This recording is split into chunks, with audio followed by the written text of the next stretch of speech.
नमस्कार। खबरां दे इस बुलेटिन विच तुहाडा स्वागत है। मैं हाँ जसप्रीत सिंह। पहला पेश ने चोणवीआं खबरां। प्रधानमंत्री नरेंद्र मोदी ने दक्षिण अफ्रीका के राष्ट्रपति सिरिल रामाफोसा नाल फोन ते गलबात दौरान ब्रिक्स सहयोग बारे कीती चर्चा।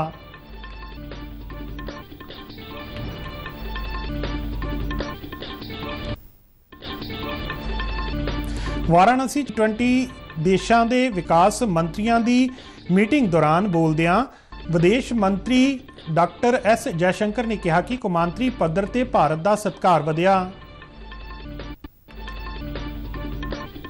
बीजेपी के कौमी जनरल सकत्तर तरुण चुग अनुसार भारत की अखंडता स्थिरता ते कौमी सुरक्षा नूं मजबूत बनाउणा प्रधानमंत्री नरेंद्र मोदी की सब तो पहली तरजीह।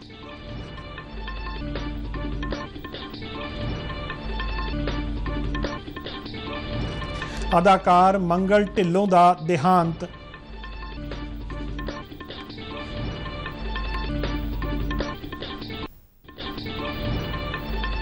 लंबी छाल मारन वाले मुरली श्री शंकर ने पैरिस डायमंड लीग च तीजा स्थान हासिल किया। प्रधानमंत्री अते खेड मंत्री वालों शुभकामनावां।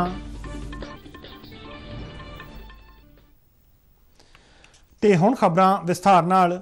प्रधानमंत्री नरेंद्र मोदी ने दक्षिण अफ्रीका के राष्ट्रपति माटेमाला सिरिल रामाफोसा नाल ब्रिक्स विच सहयोग बारे फोन ते गलबात की। दोवां आगुआं ने इस साल दक्षिण अफ्रीका की प्रधानगी हेठ होने वाले ब्रिक्स सम्मेलन समेत आपसी हितां दे खेतरी अते विश्व मुद्दिआं ते विचार चर्चा ते दुवल्ले सहयोग विच होई प्रगति बारे भी समीक्षा की। प्रधानमंत्री नरेंद्र मोदी ने इस साल के शुरू विच भारत विच 12 चीते भेजण लई दक्षिण अफ्रीका के राष्ट्रपति का धन्नवाद किया। राष्ट्रपति रामाफोसा ने प्रधानमंत्री नरेंद्र मोदी को अफ्रीकी नेतावां की शांति पहल बारे जानकारी दी। दस्सणयोग है कि भारत ने यूक्रेन विच लंबे समय की शांति और स्थिरता को यकीनी बनाउण दे मंतव नाल कीतियां गईयां सारियां पहलकदमियां का समर्थन किया है। प्रधानमंत्री ने भारत की स्थिति को दोहराया कि शांतिपूर्ण तरीके नाल गलबात अते कूटनीति ही इक्को एक रस्ता है। राष्ट्रपति रामाफोसा ने भारत की प्रधानगी हेठ चल रही G20 बैठकों नाल संबंधित वक्-वक् पहलकदमियां लई अपना पूरा समर्थन प्रगटाया। उन्होंने भारत आउण की इच्छा भी प्रगटाई। विदेश मंत्री डॉक्टर एस जयशंकर ने उत्तर प्रदेश के पवित्र शहर वाराणसी विच G20 देशों के विकास मंत्रियों की बैठक दौरान बोलदियां कहा कि भारत की अगवाई च हो रही इस मीटिंग विच हिस्सा लैण लई वड्डी गिणती न सिर्फ भाईवाल देश सगों विशेष तौर पर सद्दे गए मित्र देशों के नुमाइंदे भी वध चढ़ के हिस्सा लै रहे हैं। उन्होंने कहा कि भारत के 60 शहरों में G20 दीयां मीटिंगां अते इस नाल जुड़े होर समागम करवाए जा रहे हैं। विदेश मंत्री ने काशी विच होने वाली मीटिंग नूं काफ़ी अहम दस्सिया। विदेश मंत्री ने कहा कि G20 नूं जन भागीदारी के रूप में बनाउण दा फैसला किया गया है। कौमांतरी पद्धर ते भारत के वध रहे सत्कार का जिक्र करदिआं उन्होंने कहा कि साडे प्रधानमंत्री का जिस तरह नाल फिजी अते आस्ट्रेलिया विच स्वागत होया है उन्होंने पहला अजिहे कदी नहीं देखा। इस लेवल पे प्रेसिडेंट पीएम के लेवल पे अभी तक हमारा जो है हम 18वें हैं। हमारे पहले 17 और देश जो हैं G20 की अध्यक्षता संभाल चुके हैं। पहली बार G20 जो है ये एक जन भागीदारी की दृष्टि से देखा जाता है। कोई भी देश अगर ऐसी अध्यक्षता संभालता है तो कार्यक्रम जो है उनके राजधानी में होता है, उनके 1-2 बड़े शहरों जो कमर्शियल कैपिटल जो कहते हैं वहां होता है। हमारे अध्यक्षता के समय करीब 60 शहरों में G20 जो है उसके कार्यक्रम मनाए जाएंगे और उसमें जो है काशी का एक बहुत महत्वपूर्ण। रक्षा मंत्री राजनाथ सिंह ने कहा कि देश आर्थिक पक्षों तेजी नाल तरक्की कर रहा है। उन्होंने आस प्रगटाई कि जदों भारत अपनी आज़ादी की शताब्दी मनाएगा उदों तक एक विकसित देश बन जाएगा। बिहार के रोहतास जिले विच एक निजी यूनीवर्सिटी के डिग्री वंड समागम को संबोधन करदिआं रक्षा मंत्री ने इस गल ते खुशी जाहिर की कि देश दीआं सभ्याचारक जड़ां की कदर वध रही है अते विदेशी हुण आम तौर पर इंडिया की थां ते भारत शब्द की वरतों कर रहे हैं। राजनाथ सिंह ने कहा कि 2014 विच भारत दुनिया की चोटी के 10 अर्थचारियां की सूची विच सब तो हेठले स्थान ते सी, पर केंद्र विच मोदी सरकार बनन तो थोड़े समय बाद ही देश हुण चोटी दीआं 5 थावां विच शामिल हो गया है। ਕੇਂਦਰੀ ਮੰਤਰੀ ਅਤੇ ਹਮੀਰਪੁਰ ਤੋਂ ਸੰਸਦ ਮੈਂਬਰ ਅਨੁਰਾਗ ਸਿੰਘ ਠਾਕੁਰ ਵੱਲੋਂ ਬਿਲਾਸਪੁਰ ਦੇ ਲੋਕਾਂ ਲਈ 2 ਦਿਨਾਂ ਮੁਫਤ ਅੱਖਾਂ ਦਾ ਕੈਂਪ ਲਗਾਇਆ ਗਿਆ ਹੈ। ਕੈਂਪ ਦੇ ਪਹਿਲੇ ਦਿਨ 4311 ਵਿਅਕਤੀਆਂ ਦੀਆਂ ਅੱਖਾਂ ਦੀ ਜਾਂਚ ਕੀਤੀ ਗਈ ਅਤੇ 2553 ਲੋਕਾਂ ਨੂੰ ਨੰਬਰ ਵਾਲੀਆਂ ਐਨਕਾਂ ਤਕਸੀਮ ਕੀਤੀਆਂ ਗਈਆਂ।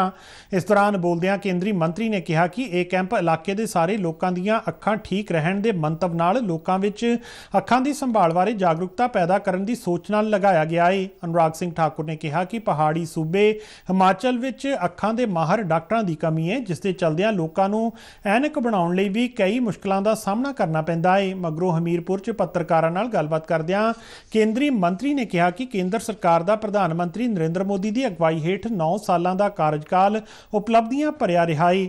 ਉਹਨਾਂ ਕਿਹਾ ਕਿ ਕੇਂਦਰ ਸਰਕਾਰ ਨੇ ਕਿਸਾਨਾਂ ਦੀ ਭਲਾਈ ਲਈ ਕਈ ਕਦਮ ਚੁੱਕੇ ਨੇ। UPA ਸਰਕਾਰ ਦੇ ਕਾਰਜਕਾਲ ਨਾਲ ਤੁਲਨਾ ਕਰਦਿਆਂ ਕੇਂਦਰੀ ਮੰਤਰੀ ਨੇ ਕਿਹਾ ਕਿ ਉਸ ਵੇਲੇ ਕਿਸਾਨਾਂ ਨੂੰ ਖਾਦ ਹਾਸਲ ਕਰਨ ਲਈ ਵੀ ਡਾਂਗਾਂ ਖਾਣੀਆਂ ਪੈਂਦੀਆਂ ਸਨ। ਅਨੁਰਾਗ ਸਿੰਘ ਠਾਕੁਰ ਨੇ ਕਿਹਾ ਕਿ ਪਿਛਲੇ 9 ਸਾਲਾਂ ਦੌਰਾਨ ਕੇਂਦਰ ਸਰਕਾਰ ਨੇ ਨਾ ਸਿਰਫ ਖਾਦ ਦੀ ਉਪਲਬਧਤਾ ਨੂੰ ਯਕੀਨੀ ਬਣਾਇਆ ਹੈ, ਸਗੋਂ ਖਾਦਾਂ ਦੀਆਂ ਕੀਮਤਾਂ ਨਾ ਵਧਣ ਇਸ ਲਈ ਕਈ ਉਪਰਾਲੇ ਕੀਤੇ ਨੇ। तो वर्षों तक उसको एक बोझ सिस्टम के ऊपर समझा जाता था, ना कि उपयोगी समझा जाता था। लेकिन मोदी जी ने जब सरकार बनाई तो पहले दिन ही कहा, मेरी सरकार गरीब की, वंचित की, शोषित की, पीड़ित की, महिला की, मजदूर की, जवान की, किसान की होगी। और 9 वर्षों के बाद मैं कह सकता हूं, हर व्यक्ति ये कहता है ये मेरी सरकार है, ये मोदी सरकार है। ਭਾਰਤੀ ਜਨਤਾ ਪਾਰਟੀ ਦੇ ਕੌਮੀ ਜਨਰਲ ਸਕੱਤਰ ਤਰੁਣ ਚੁੱਘ ਨੇ ਕਿਹਾ ਹੈ ਕਿ ਭਾਰਤ ਦੀ ਅਖੰਡਤਾ, ਸਥਿਰਤਾ ਅਤੇ ਕੌਮੀ ਸੁਰੱਖਿਆ ਨੂੰ ਮਜ਼ਬੂਤ ਬਣਾਉਣਾ ਪ੍ਰਧਾਨ ਮੰਤਰੀ ਨਰਿੰਦਰ ਮੋਦੀ ਦੀ ਸਭ ਤੋਂ ਪਹਿਲੀ ਤਰਜੀਹ ਰਹੀ ਹੈ। ਮੋਦੀ ਸਰਕਾਰ ਦੇ 9 ਸਾਲ ਮੁਕੰਮਲ ਹੋਣ ਦੇ ਸਬੰਧ ਵਿੱਚ ਕੀਤੀ ਗਈ ਟਵੀਟਾਂ ਦੀ ਇੱਕ ਲੜੀ ਵਿੱਚ ਉਹਨਾਂ ਕਿਹਾ ਕਿ ਪ੍ਰਧਾਨ ਮੰਤਰੀ ਨਰਿੰਦਰ ਮੋਦੀ ਦੀ ਅਗਵਾਈ ਹੇਠ ਭਾਰਤ ਪਿਛਲੇ 9 ਸਾਲਾਂ ਦੌਰਾਨ ਰੱਖਿਆ ਖੇਤਰ ਵਿੱਚ ਮਜ਼ਬੂਤ ਅਤੇ ਆਤਮ ਨਿਰਭਰ ਹੋਇਆ ਹੈ। ਤਰੁਣ ਚੁੱਘ ਨੇ ਕਿਹਾ ਕਿ ਪ੍ਰਧਾਨ ਮੰਤਰੀ ਨਰਿੰਦਰ ਮੋਦੀ ਦੇਸ਼ ਭਗਤੀ ਦੀ ਮਜ਼ਬੂਤ ਭਾਵਨਾ ਵਾਲੇ ਆਗੂ ਮੰਨੇ ਜਾਂਦੇ ਨੇ। ਰਾਸ਼ਟਰ ਸਭ ਤੋਂ ਪਹਿਲਾਂ ਉਹਨਾਂ ਦਾ ਮੂਲ ਮੰਤਰ ਹੈ ਅਤੇ ਦੇਸ਼ ਦੀ ਸੁਰੱਖਿਆ ਨਾਲ ਕਿਸੇ ਵੀ ਕੀਮਤ ਤੇ ਸਮਝੌਤਾ ਨਹੀਂ ਕਰਦੇ। ਉਹਨਾਂ ਕਿਹਾ ਕਿ ਭਾਰਤ ਇੱਕ ਉੱਭਰਦੀ ਹੋਈ ਵਿਸ਼ਵ ਸ਼ਕਤੀ ਹੈ, ਦੁਨੀਆ ਦੀ ਦੂਜੀ ਸਭ ਤੋਂ ਵੱਡੀ ਹਥਿਆਰਬੰਦ ਫੌਜ ਭਾਰਤ ਕੋਲ ਹੈ। ਇਸ ਤੋਂ ਇਲਾਵਾ ਭਾਰਤ ਦੁਨੀਆ ਵਿੱਚ ਤੀਜਾ ਸਭ ਤੋਂ ਵੱਡਾ ਫੌਜੀ ਬਜਟ ਰੱਖਣ ਵਾਲਾ ਦੇਸ਼ ਹੈ। ਬੁਲੰਦ ਆਵਾਜ਼ ਅਤੇ ਦਮਦਾਰ ਅਦਾਕਾਰੀ ਦੇ ਚਲਦਿਆਂ ਤਕਰੀਬਨ 42 ਹਿੰਦੀ ਫਿਲਮਾਂ ਅਤੇ 2 ਦਰਜਨ ਦੇ ਕਰੀਬ TV ਲੜੀਵਾਰਾਂ ਵਿੱਚ ਕੰਮ ਕਰਨ ਵਾਲੇ ਛੋਟੇ ਪਰਦੇ ਦੇ ਸੁਪਰਸਟਾਰ ਵਜੋਂ ਪਛਾਣ ਰੱਖਣ ਵਾਲੇ ਮੰਗਲ ਸਿੰਘ ਢਿੱਲੋਂ ਦਾ ਦੇਹਾਂਤ ਹੋ ਗਿਆ ਹੈ। ਉਹਨਾਂ ਨੇ ਤਕਰੀਬਨ 2 ਦਹਾਕੇ ਪਹਿਲਾਂ ਸਿਨੇਮਾ ਜਗਤ ਨੂੰ ਅਲਵਿਦਾ ਆਖ ਕੇ ਪਰਦੇ ਰਾਹੀਂ ਸਿੱਖ ਧਰਮ ਤੇ ਆਧਾਰਿਤ ਦਸਤਾਵੇਜ਼ੀ ਫਿਲਮਾਂ ਦਾ ਨਿਰਮਾਣ ਕਰਨਾ ਸ਼ੁਰੂ ਕਰ ਦਿੱਤਾ ਸੀ। ਫਿਲਮ ਖਾਲਸਾ ਉਹਨਾਂ ਦੀ ਇੱਕ ਸ਼ਾਨਦਾਰ ਅਤੇ ਸ਼ਲਾਘਾਯੋਗ ਪੇਸ਼ਕਾਰੀ ਸੀ। ਉਹ ਬੀਤੇ 2 ਮਹੀਨਿਆਂ ਤੋਂ ਬਿਮਾਰ ਚੱਲੇ ਆ ਰਹੇ ਸਨ ਤੇ ਬੀਤੀ ਰਾਤ ਉਹਨਾਂ ਨੇ ਲੁਧਿਆਣਾ ਚੰਡੀਗੜ੍ਹ ਰਾਹ ਤੇ ਪਿੰਡ ਨੀਲੋਂ ਕੋਲ ਬਣਾਈ ਆਪਣੀ ਰਿਹਾਇਸ਼ ਤੇ ਆਖਰੀ ਸਾਹ ਲਿਆ। ਕਈ ਉੱਘੀਆਂ ਸ਼ਖਸੀਅਤਾਂ ਨੇ ਉਹਨਾਂ ਦੇ ਅਕਾਲ ਚਲਾਣੇ ਤੇ ਡੂੰਘੇ ਦੁੱਖ ਦਾ ਪ੍ਰਗਟਾਵਾ ਕੀਤਾ ਹੈ। ਢਿੱਲੋਂ ਦੇ ਨੇੜਲੇ ਪਰਿਵਾਰਕ ਮੈਂਬਰਾਂ ਅਨੁਸਾਰ ਉਹਨਾਂ ਦਾ ਅੰਤਿਮ ਸੰਸਕਾਰ ਬਾਅਦ ਦੁਪਹਿਰ 4 ਵਜੇ ਮਾਛੀਵਾੜਾ ਨੇੜੇ ਪਿੰਡ ਨੀਲੋਂ ਕਲਾਂ ਵਿੱਚ ਕੀਤਾ ਜਾਵੇਗਾ। ਪੰਜਾਬ ਪੁਲਿਸ ਨੇ ਸੂਬੇ ਭਰ ਵਿੱਚ ਗੈਰ ਕਾਨੂੰਨੀ ਲਾਟਰੀ ਗਤੀਵਿਧੀਆਂ ਤੇ ਜੂਏ ਵਿੱਚ ਸ਼ਾਮਲ ਲੋਕਾਂ ਤੇ ਸ਼ਿਕੰਜਾ ਕੱਸਦਿਆਂ ਵੱਡੀ ਕਾਰਵਾਈ ਕੀਤੀ। ਵਿਸ਼ੇਸ਼ DGP ਕਾਨੂੰਨ ਤੇ ਵਿਵਸਥਾ ਅਰਪਿਤ ਸ਼ੁਕਲਾ ਨੇ ਦੱਸਿਆ ਕਿ ਇਹ ਕਾਰਵਾਈ ਸੂਬੇ ਭਰ ਵਿੱਚ ਕੱਲ੍ਹ ਇੱਕੋ ਸਮੇਂ ਕੀਤੀ ਗਈ। ਇਸ ਕਾਰਵਾਈ ਦੌਰਾਨ 1500 ਪੁਲਿਸ ਮੁਲਾਜ਼ਮਾਂ ਦੀ ਸ਼ਮੂਲੀਅਤ ਵਾਲੀਆਂ 285 ਪੁਲਿਸ ਟੀਮਾਂ ਨੇ ਗੈਰ ਕਾਨੂੰਨੀ ਲਾਟਰੀ ਆਪਰੇਟਰਾਂ ਅਤੇ ਜੂਏਬਾਜ਼ਾਂ ਨਾਲ ਸੰਬੰਧਿਤ 500 ਤੋਂ ਵੱਧ ਟਿਕਾਣਿਆਂ ਤੇ ਛਾਪੇਮਾਰੀ ਕੀਤੀ। ਸੂਬੇ ਦੇ ਸਾਰੇ 28 ਪੁਲਿਸ ਜ਼ਿਲ੍ਹਿਆਂ ਵਿੱਚ ਦਿਨ ਭਰ ਚੱਲੀ ਇਸ ਮੁਹਿੰਮ ਦੌਰਾਨ ਗੈਰ ਕਾਨੂੰਨੀ ਲਾਟਰੀ ਗਤੀਵਿਧੀਆਂ ਵਿੱਚ ਸ਼ਾਮਲ ਘੱਟੋ-ਘੱਟ 110 ਵਿਅਕਤੀਆਂ ਅਤੇ ਦੜਾ ਸੱਟਾ ਵਿੱਚ ਸ਼ਾਮਲ 434 ਵਿਅਕਤੀਆਂ ਦੀ ਚੈਕਿੰਗ ਕੀਤੀ ਗਈ। ਵਿਸ਼ੇਸ਼ DGP ਨੇ ਦੱਸਿਆ ਕਿ ਪੁਲਿਸ ਟੀਮਾਂ ਨੇ ਉਹਨਾਂ ਦੇ ਕਬਜ਼ੇ 'ਚੋਂ 46,610 ਰੁਪਏ ਬਰਾਮਦ ਕਰਕੇ 40 FIR ਵੀ ਦਰਜ ਕੀਤੀਆਂ ਨੇ। ਪੰਜਾਬ ਰਾਜ ਪਾਵਰ ਕਾਰਪੋਰੇਸ਼ਨ ਲਿਮਟਿਡ ਵੱਲੋਂ ਝੋਨੇ ਦੇ ਸੀਜ਼ਨ ਦੌਰਾਨ ਪੰਜਾਬ ਦੇ ਲਗਭਗ 14 ਲੱਖ ਖੇਤੀਬਾੜੀ ਟਿਊਬਵੈੱਲ ਖਪਤਕਾਰਾਂ ਨੂੰ ਰੋਜ਼ਾਨਾ 8 ਘੰਟੇ ਨਿਰਵਿਘਨ ਬਿਜਲੀ ਸਪਲਾਈ ਦੇਣ ਦੇ ਦਾਅਵੇ ਕੀਤੇ ਜਾ ਰਹੇ ਨੇ। PSPCL ਨੇ ਵਧੇਰੀ ਮੰਗ ਦੌਰਾਨ ਬਿਜਲੀ ਦੀ ਸਪਲਾਈ ਨੂੰ ਯਕੀਨੀ ਬਣਾਉਣ ਲਈ ਪਹਿਲਾਂ ਹੀ ਪੁਖਤਾ ਪ੍ਰਬੰਧ ਕਰਨ ਦਾ ਦਾਅਵਾ ਕੀਤਾ ਗਿਆ ਹੈ।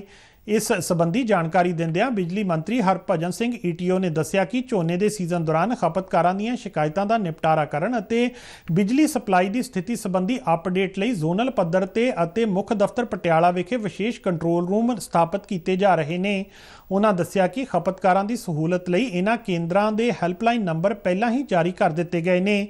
कैबिनेट मंत्री ने दस्सिया कि हुण PSPCL दे खपतकार टोल फ्री नंबर 1800 180 1512 ते मिस कॉल दे के या 9646101912 ते WhatsApp मैसेज भेज के भी अपनी शिकायत दर्ज करवा सकते हैं। उन्होंने दस्सिया कि इन्हां फोन नंबरों तो इलावा खपतकार फोन नंबर 1912 जरिए SMS या फोन कॉल राहीं भी अपनियां शिकायतां दर्ज करवा सकते हैं। लंबी छाल मारन वाले भारत के खिडारी मुरली श्रीशंकर ने पैरिस डायमंड लीग मुकाबले के फाइनल में 8.09 मीटर की छाल मार के तीजा स्थान हासिल किया है। राष्ट्रमंडल खेडों में चांदी का तमगा जित चुके श्रीशंकर ने अपने तीजे यतन में यह छाल लाउण में सफलता हासिल की। डायमंड लीग के सिखरले 3 स्थान हासिल करने वालों में Shrishankar Olympic champion javelin thrower Neeraj Chopra ते साबका डिस्कस थ्रोअर विकास गौड़ा तो बाद तीजा भारतीय एथलीट बन गया है। ग्रीस के मिलिटियाडिस टेंटोगलो ने 8.13 मीटर और स्विट्जरलैंड के साइमन एहमर ने 8.11 मीटर की छाल मार के श्रीशंकर तो अगे रहे।